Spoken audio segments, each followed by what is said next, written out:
what do I think one of the biggest fears are for a lot of companies at the moment? And what am I seeing of, one of the biggest fears? It's actually taking the plunge, making the jump. And I've noticed it a lot, which is, companies get very excited. People get very excited. We're going to do something.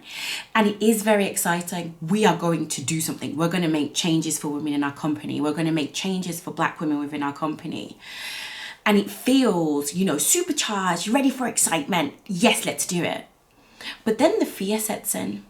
The fear sets in of, but what are other groups going to say when we start this? A.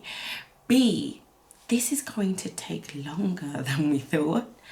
And C, this is actually going to be a lot harder than we thought, because we are digging deeper into the issues as opposed to going, hey, this is one and done, I'm finished now. We've ticked that box and we can kind of move forward. We can forget about it.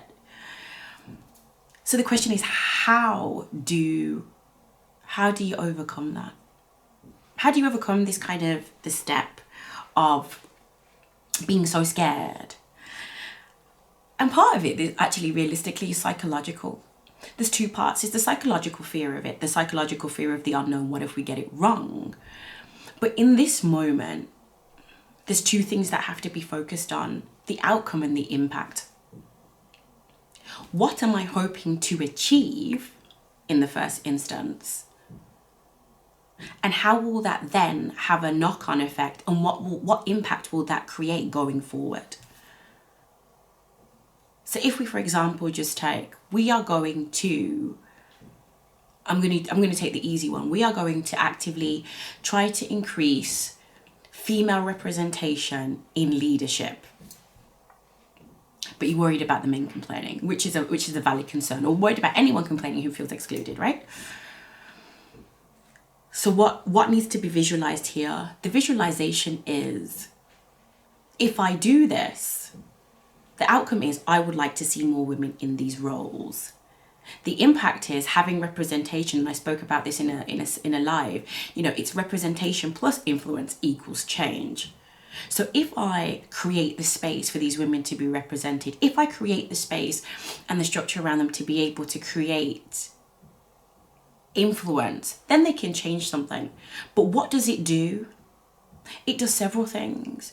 One, it's the financial side, putting women in these positions where they can save more, invest, as we know women do, in communities, in the household. B, you create possibility. You create possibility for the following generation to say, I can achieve that as a woman, because you are subliminally creating the message and affirming that women can do this job, and women can also be the version of success, and it's not just a male sphere. And then third of all, and I still think this is a really important point, you build evangelists for your company to say, this is a gender equitable company, and I would recommend that you work here. Outcome and impact. That has to really be the most important part to any company, to any HR manager, to any CEO, in really being able to confront that the road to change, the road to seeing a change in culture, a change in governance, a change in how people view the company isn't easy, because underlying all of this is trust. And trust has been breached by companies. So there's a lot to regain here, notwithstanding the backdrop of COVID, hybrid working, how many women are scared they'll be penalized by this Zoom ceiling because they choose to work from home, because of the flexibility, especially Black women, because of the flexibility it allows them to be able to avoid sexism, racism, issues at work. But at the same time, they worry that they'll be penalized on the leadership level and career progression level because they aren't present. So there were loads of moving parts to coordinate. There are loads of moving parts when we're looking at it.